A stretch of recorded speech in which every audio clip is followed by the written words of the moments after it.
O Senhor esteja convosco. Proclamação do Evangelho de Jesus Cristo segundo Lucas. Glória a vós, Senhor.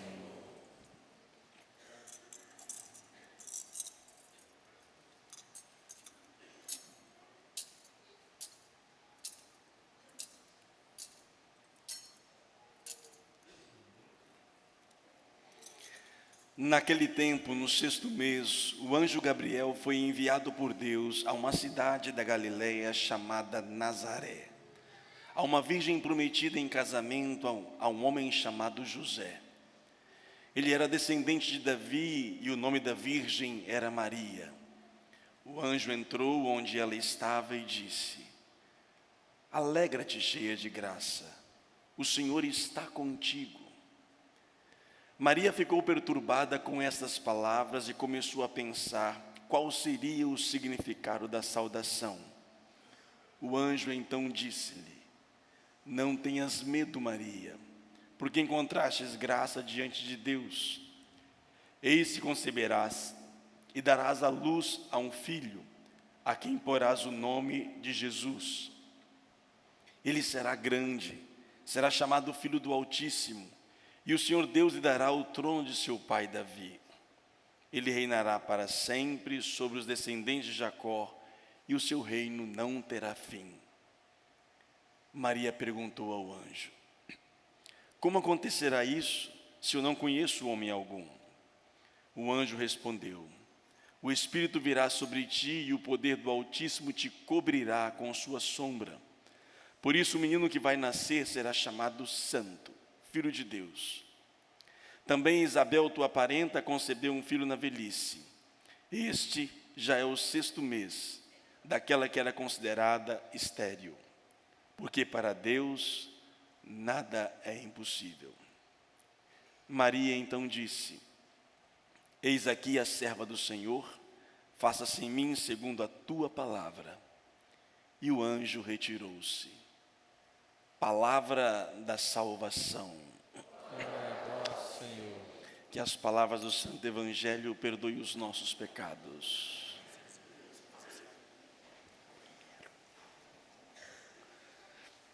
Prezados irmãos, mais uma vez desculpa pela minha voz, uma crise alérgica, mas Deus tudo pode. A liturgia de hoje, ela é especial e ela nos chama a atenção para 2 modos diversos de uma vida. Ou vivemos em Deus, sob a proteção divina, e quais são as consequências disso? Ou vivemos sobre a nossa proteção, a nossa independência. E assim, esses 2 caminhos, que já é proposto já lá no princípio do cristianismo, primeiro livro da patrística, depois da Bíblia, a Didaqué, já falava dos 2 caminhos colocados diante do homem: o caminho do bem e o caminho do mal. E tudo passa por uma escolha. E essa escolha nós fazemos todos os dias, a toda hora, em todo momento. E aqui vamos ver então a história, narrada para nós, a história de Adão e Eva, um trecho dela, que nós, teólogos de igreja, da igreja, tem consciência muito clara. Adão e Eva é uma história que fala do homem, da origem do homem, e do homem que escolhe viver longe de Deus. O Gênesis, neste capítulo, não é uma narrativa histórica, não é um livro científico para dizer, de fato, como aconteceu, mas quer mostrar para nós o que a escolha humana faz e as consequências dela. Porém, também nós não somos, eu pelo menos não sou adepto ao evolucionismo no sentido de que viemos originados do macaco, mas nós somos realmente queridos e criados por Deus. O que diz aqui?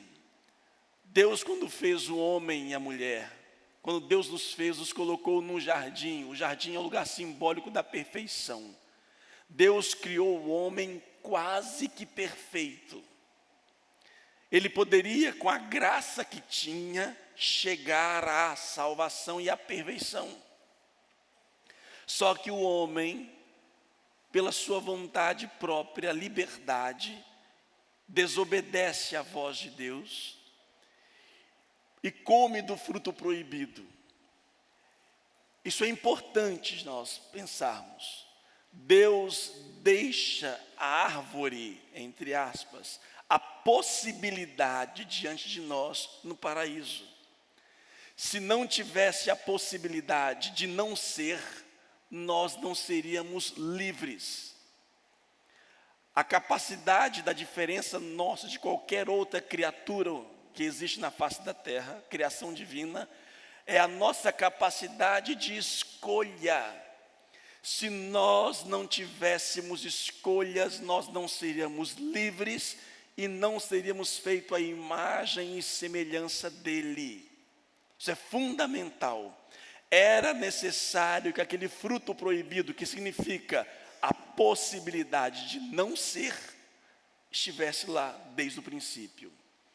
A única restrição foi pedida para eles, que não se aproximasse do fruto proibido.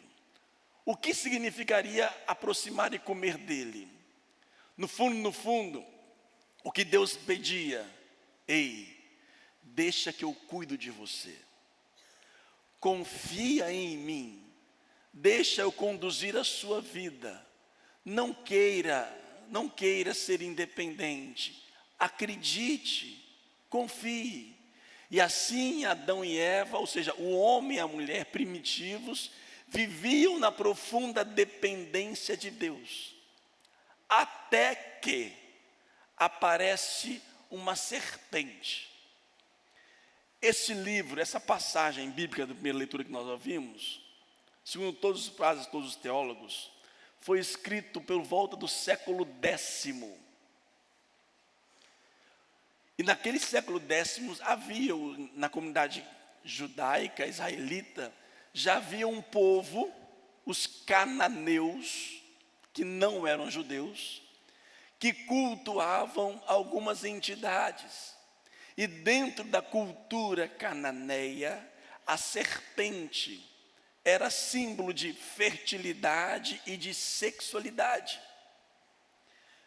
Eva, a mulher, a judia, ela deixa de viver somente junto a Deus e começa a viver, a se misturar em outras culturas, em outros povos, em outros credos. E essa mistura faz com que a mulher perca a sua pureza. E ela come do fruto da independência e começa a imitar a outros povos que não a Deus, a obediência. E aí vai se rebelando, só que ela também não fica com isso e contamina aquele que está com ela, Adão. Quando Deus chega então e vai ver onde está, ir atrás, porque Deus, meus irmãos, Ele vem atrás de nós sempre, todos os dias. Deus nos ama, que não quer nos perder de vista. E aí, quando Deus procura Adão e Eva, o homem, sob a proteção divina, pergunta, não encontra. E a pergunta é: Adão, onde estás? O que aconteceu, Adão? Por que você fez isso? Onde você está? E olha que interessante que quando eu começo a sair da obediência divina, entra em mim a primeira coisa: medo. Quando você peca, quando eu peco, quando todo mundo peca, acontece na nossa consciência: medo. Eu não vou para a igreja mais não mereço. Começa a ter medo da morte. Não sei se eu vou morrer para o céu, eu acho que não. Começo a me esconder de Deus. Não leio mais as coisas divinas, não leio mais a palavra, fujo da igreja e começo a fugir. Percebo a minha nudez, que agora estou desprovido daquilo que me vestia, aquilo que eu estava vestido.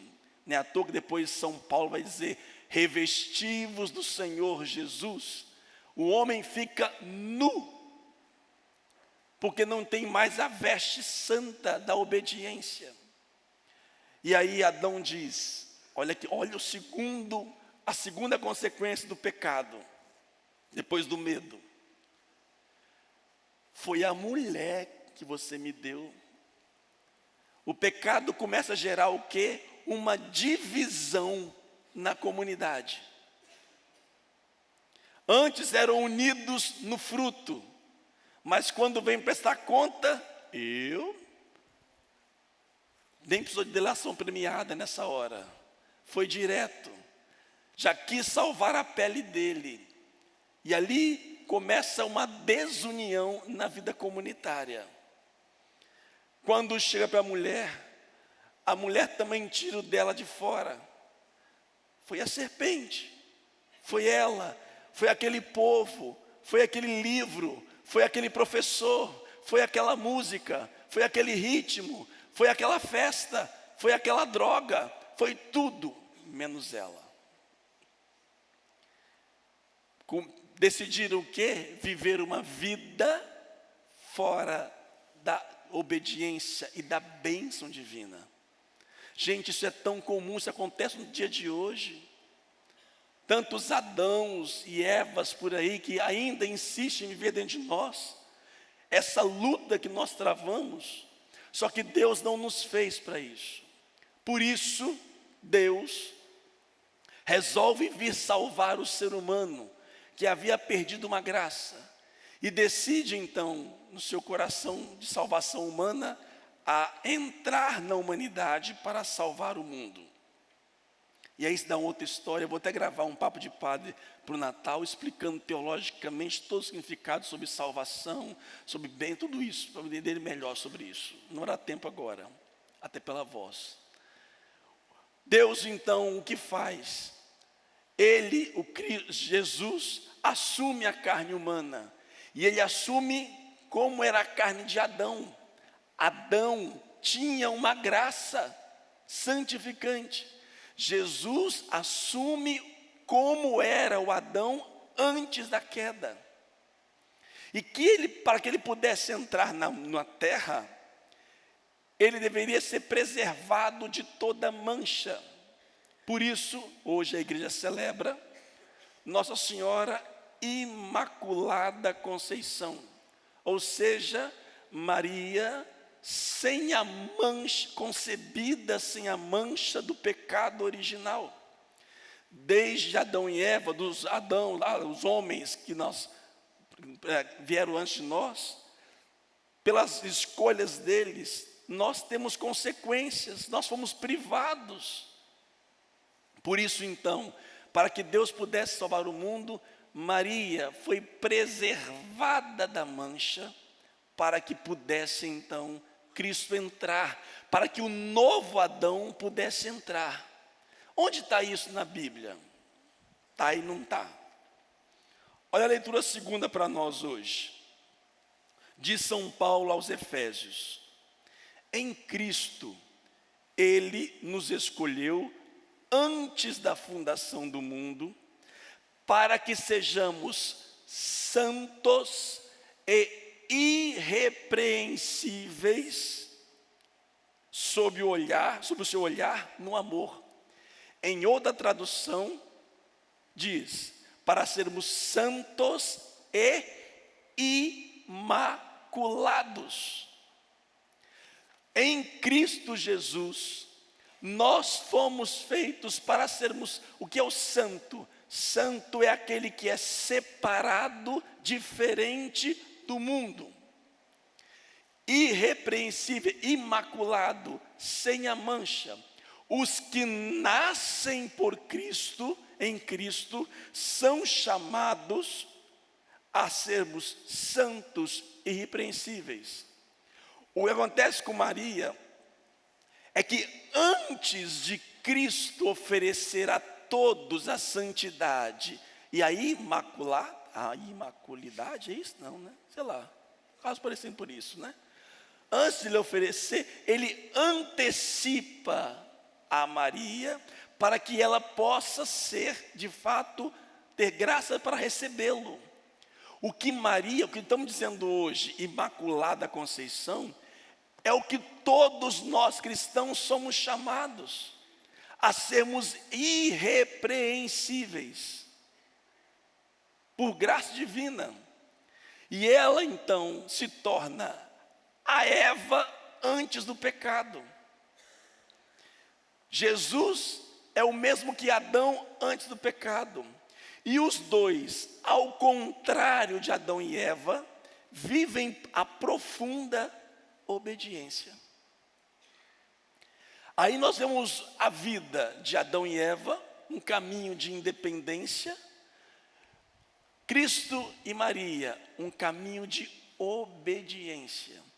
Diz aqui a leitura do Evangelho para nós hoje, Maria termina dizendo: eis aqui a serva do Senhor, faça-se em mim segundo a tua palavra.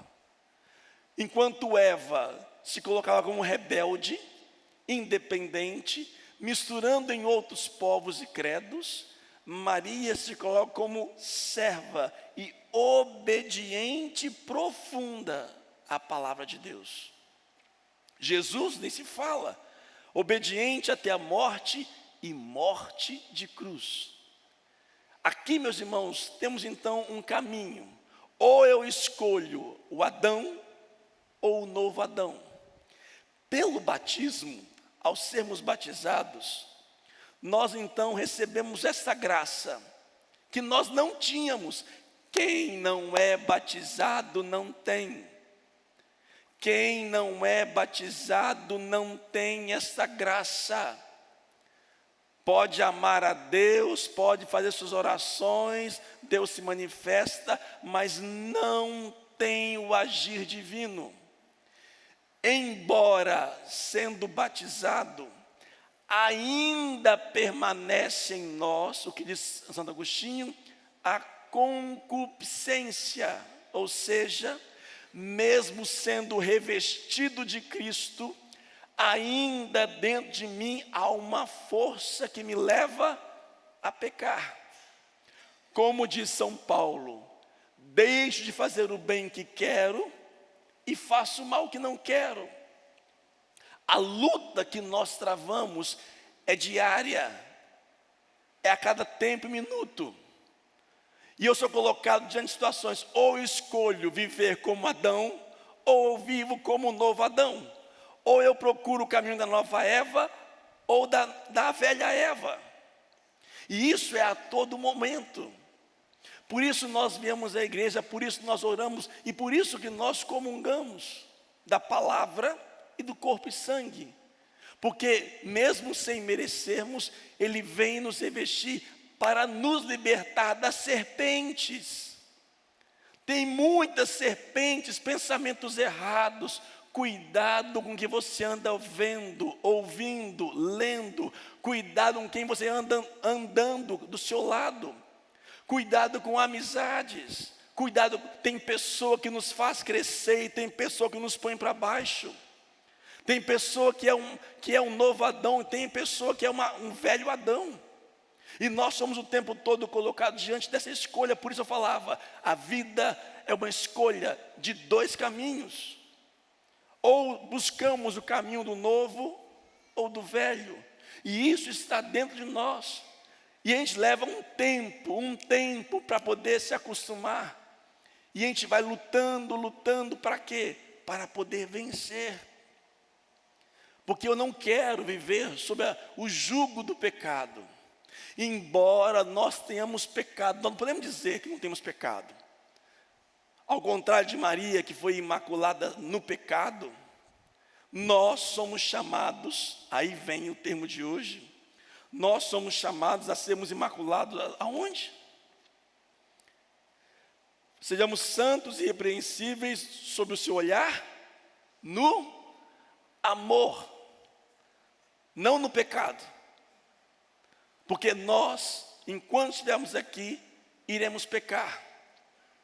Mas o que Cristo em São Paulo nos pede é para que nós sejamos irrepreensíveis. imaculados no amor. É necessidade nossa urgente aprender a amar. Não pode haver mancha no nosso amor. E é interessante que nossas dores e alegrias todas passam por sermos ou não amados. Nossas dores de cotovelo, as angústias, a solidão, tudo que for, ou as alegrias, é porque somos amados ou não. E assim eu tenho que aprender em Cristo, ao ser revestido de Cristo, a ser irrepreensível no amor. Eu me esforço e temos que esforçar. Esforçar não é ser falso. Eu dizia ontem na missão, quem já me conhece, de manhã sou meio mal-humorado. Meio, né? Já melhorei bastante. E aí, eu tenho que celebrar a missa, tenho que fazer atendimento, que seja, tenho que dar aula. Eu faço o quê? Ave Maria, Ave Maria. Aí põe um sorriso nos lábios. Não é falsidade, é esforço para ser melhor. É esforço para ser amor. Porque se depende de mim só, não vai. Eu preciso da graça. E como eu disse, somos colocados todos os dias diante de situações que temos que escolher. Ou escolho viver sob a proteção de Deus, ou não. Esses dias aqui, um dia aí, na minha missão da vida, chegou uma pessoa para conversar comigo. Pois não. Então, padre, vim conversar com o senhor, que você sabe que eu sou ateu. Que bom, parabéns. Então, mas você sabe, né? O que é que eu sei? Então, eu só venho aqui para confirmar isso. Porque a gente sabe que tudo é uma besteira só, né? O senhor sabe, só que o senhor pensa como eu, não pensa? Que o povo está todo mundo sendo enganado de uma coisa, mas é melhor assim, não é isso? Eu falei, você quer que eu te convença? Você veio aqui para te convencer? Ou você quer só partilhar a sua vida? Não é possível que você acredite naquilo que você está falando. Eu falei, eu acredito. Mas ele já te mostrou alguma coisa visível, concreta? Filho, você veio aqui para te convencer? Se não é para te convencer, então o assunto vai encerrar aqui. Ou é uma decisão. Acreditar é uma decisão. Eu resolvo acreditar. Agora, eu acredito na serpente ou em Deus.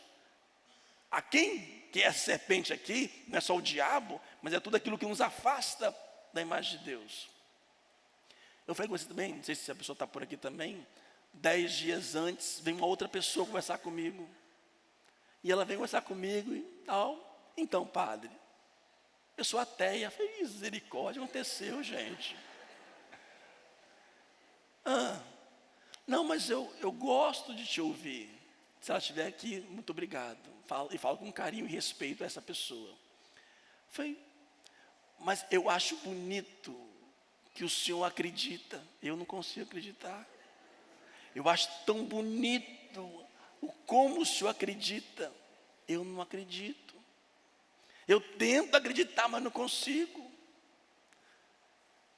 É o caminho da pobreza, da bem-aventurança. É me tornar pobre. É me colocar na dependência de Deus. Eu tenho que, mesmo que eu não consiga ver, como o ar eu não vejo, mas eu sei que Ele está, porque estou vivo, eu decido acreditar. Eu decido. Eu quero acreditar. Jesus nunca apareceu para mim, mas eu quero acreditar. E eu quero acreditar nessas palavras. Eu quero, como Maria, me esforçar para ser servo. Embora minha natureza quer ser independente, e eu luto todo dia, toda hora, minha carne me leva para um lado, a minha fé me leva para o outro. E eu peço, Deus misericórdia, me ajuda, vença em mim, porque senão não dá. Por isso eu oro, eu rezo. E eu termino com um exemplo, o motivo pelo qual estou dessa forma. Estava em missão ontem, lá em Dourados, no Mato Grosso do Sul. Cheguei agora de tarde. Tinha encontro com as mães que oram, pregação de manhã, adoração Santíssimo. Aí ontem à noite tivemos um projeto musical, não fala de show não, tinha uns gatos pingados lá, né? Tinha um para cantar um pouco com as pessoas. Tá, passamos o som. Quando eu vou passar o som, 5 da tarde, minha voz, foi misericórdia. Como é que canta desse jeito? Que eu fiz? Ave Maria, Ave Maria, Ave Maria, Ave Maria. E tu que reza, Ave Maria, desesperado. Aí passa o som, a voz não saía, não conseguia passar nada. Foi misericórdia. Eu olhava, Jesus, apaga a luz, meu Deus do céu. E aí vou para casa, ligo para o fonoaudiólogo, pelo amor de Deus me salva, ligo para uma médica conhecida, que remédio que eu tomo, vou correndo na farmácia e vou lá, e o fonoaudiólogo no FaceTime faz isso, é misericórdia. E tinha a missa às 7 horas, o show era depois da missa, 8h30. Aí o padre falou, vamos para a missa lá, outro padre ia presidir, eu te apresento, a pessoa não te conhece, você canta um pouquinho antes da missa, para chamar para o show. Aí eu falei, padre, aí eu pensei no quarto, não, eu não vou, eu não tomei um remédio, medicado, vou ficar no quarto, repousando a minha voz, para tentar. Só que daqui a pouco eu pensei comigo, não, já tomei remédio, o fono já falou, eu vou para a missa, eu preciso da comunhão, meu remédio vai ter que ser a comunhão. Acredito na medicina humana, mas eu creio no meu médico dos médicos. Eu vou para a missa, fiquei lá quietinho, falei com o padre, não pede para cantar não. Aí tá bom, sentei, tá bom, então eu vou soltar a gravação que você fez ontem. Então, gente, o padre que teve aqui, aí solta o play, e a minha voz, e eu aqui, misericórdia. Ave Maria, Ave Maria, Ave Maria, Ave Maria, Ave Maria. Aí quando eu comungo, ao comungar, foi misericórdia, sangue de Jesus tem poder. E assim é travado. Vou para o quarto, vou fazer aquecimento vocal, tal. Quando chego lá no palco, a missa quase acabando, eu saí na comunhão. Quando chega no palco, o povo desesperado. O baterista perdeu a chave do carro. E todos os pratos da bateria estavam dentro do quarto. Salve rainha, salve rainha, salve rainha, salve rainha. E reza para cá, meu Deus do céu, que a bateria disfarçava um pouco a minha rouquidão. Eu falei, misericórdia. Acabou a missa, o padre queria que acabasse a missa, cantasse. E o padre chegou, gente, canta, e o povo lá, não dá para cantar sem bateria, não tem jeito. Aí eu falei, misericórdia. Eu falei, só não tem jeito, vamos fazer. Mudamos todo o roteiro, mudamos tudo, começamos com voz, violão e teclado. Mudamos tudo. Eu falei, meu Deus do céu, vou ter que começar uma música aqui, uma música serena, que já era para ser uma voz mais aquecida, né? Ave Maria, vamos lá. Quando eu pego a mão no microfone, tudo de mais precioso. Aí começa, Ave Maria, a voz sai um brinco. Não foi um 2 não, é um só. Não estava 100% não, entendeu? Não foi não. Mas aconteceu. Não foi 100% a voz, mas a graça aconteceu.